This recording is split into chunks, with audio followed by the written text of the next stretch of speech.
Der Tag begann ganz normal, bis es auf einmal nicht mehr weiterging. Vor uns Berge, Staub und eine Herde wilder Pferde. Und ab da war uns klar, diese Etappe wird anders als geplant.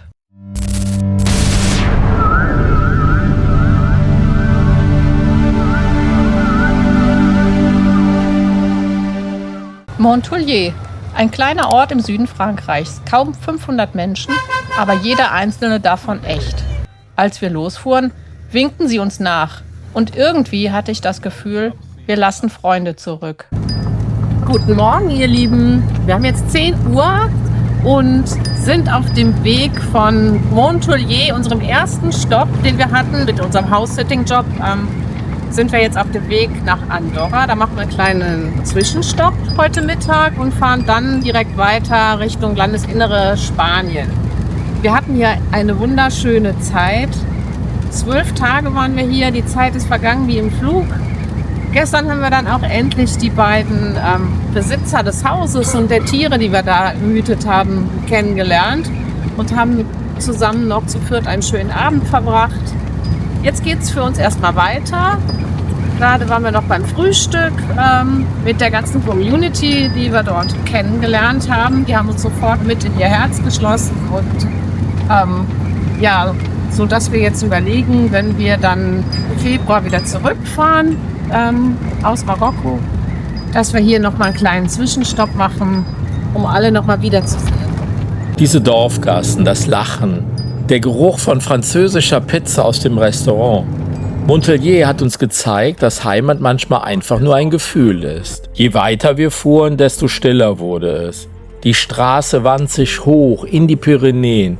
Der Himmel war klar und irgendwo da oben wartete ein neues Kapitel. Wir hatten keine Ahnung, dass uns auf dieser Straße gleich jemand den Weg versperren würde. Eine ganze Herde mitten auf der Straße, sie kamen einfach aus dem Nichts. Wir haben den Motor ausgemacht, plötzlich war alles still. Kein Mensch, kein Verkehr, nur wir und diese Tiere, auf die wir aufpassen mussten. Und irgendwie war das der Moment, in dem du verstehst, dass du die Kontrolle nie wirklich hast. Manchmal musst du halt einfach stehen bleiben und das Leben vorbeiziehen lassen. Der Übergang nach Andorra war still. Kein großes Tor, kein Schild, nur ein kleines Land, versteckt zwischen 2 Riesen. Ein Land ohne Meer, ohne Flughafen, aber mit Seele. So, wann seid ihr denn das letzte Mal zum ersten Mal auf 2000 Meter Höhe eingereist in ein bisher unbekanntes Land? Viele Grüße hier aus Andorra, ein sehr, sehr hochgelegter europäischer Staat. Wir sind jetzt hier im Skigebiet. Man hätte, glaube ich, diese Route nicht wählen können, aber müssen oder was auch immer sollen. Wir haben es gemacht. Wir sind jetzt für 200 Kilometer gerade mal 4 Stunden hierhin gefahren. Wir übergeben jetzt mal an die Alex. Ich kann dir ja gar nichts mehr dazufügen. Du hast ja schon alles gesagt. Aber eine Sache gibt's hier noch. Da ist der höchstgelegene Tunnel Europas. Der ist auf 2000 Meter. Ich weiß nicht genau die Zahl. Und ist 2 Kilometer lang. Also der führt hier ins und aus dem Skigebiet heraus. Was denn? Verrückter Mützenmensch. Habt ihr eigentlich schon gesehen, dass da oben Ford draufsteht auf ihrer Mütze? Ich bin ganz stolz drauf. Ja. Ich habe nichts mehr zu sagen. Mir ist hier eisekalt hier oben. Du wolltest doch im Auto sitzen bleiben, oder? Ich gehe jetzt auch wieder rein. Du kannst ja hier draußen erfrieren. Andorra la Vella ist seltsam faszinierend. Luxus, Berge, Stille. Alles gleichzeitig. Und doch fühlt sich hier alles richtig an.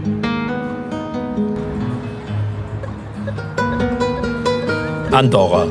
Ein winziges Land mitten in den Pyrenäen. Eingeklemmt zwischen Frankreich und Spanien, ohne Meer, ohne Flughafen, aber wie wir sehen, mit einer großen Seele. Es ist gerade mal 468 Quadratkilometer groß und gehört zu den ältesten Kleinstaaten Europas.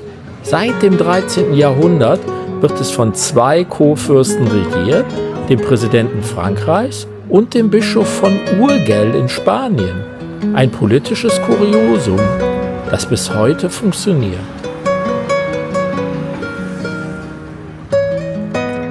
Die Hauptstadt Andorra la Vella liegt über 1000 Meter hoch und gilt als die höchstgelegene Hauptstadt Europas. Hier trifft moderne Architektur auf jahrhundertealte Steinhäuser, Luxus auf Bergluft und Shopping auf Stille. Der Euro ist offizielles Zahlungsmittel, Steuern gibt es kaum.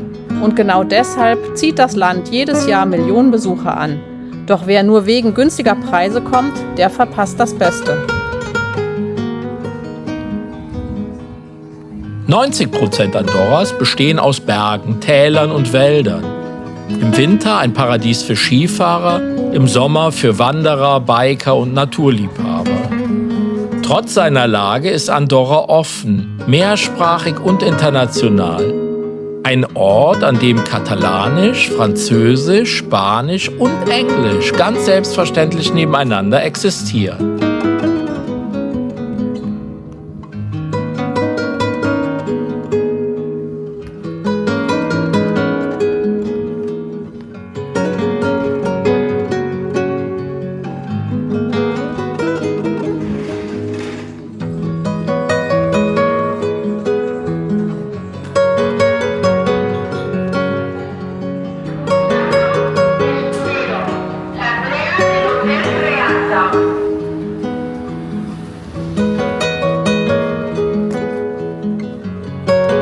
Vielleicht ist das Andorra-Geheimnis genau das. Ein Land, das leise ist. Eines, das entschleunigt. Und wenn du hier stehst, zwischen den Bergen und den Menschen, dann spürst du, Ankommen kann sich manchmal ganz klein anfühlen. Manchmal hält dich das Leben an, nur um dir zu zeigen, dass du auf dem richtigen Weg bist. Von Montouillet nach Andorra. Das sind nur ein paar 100 Kilometer, aber für uns war es ein ganzes Kapitel.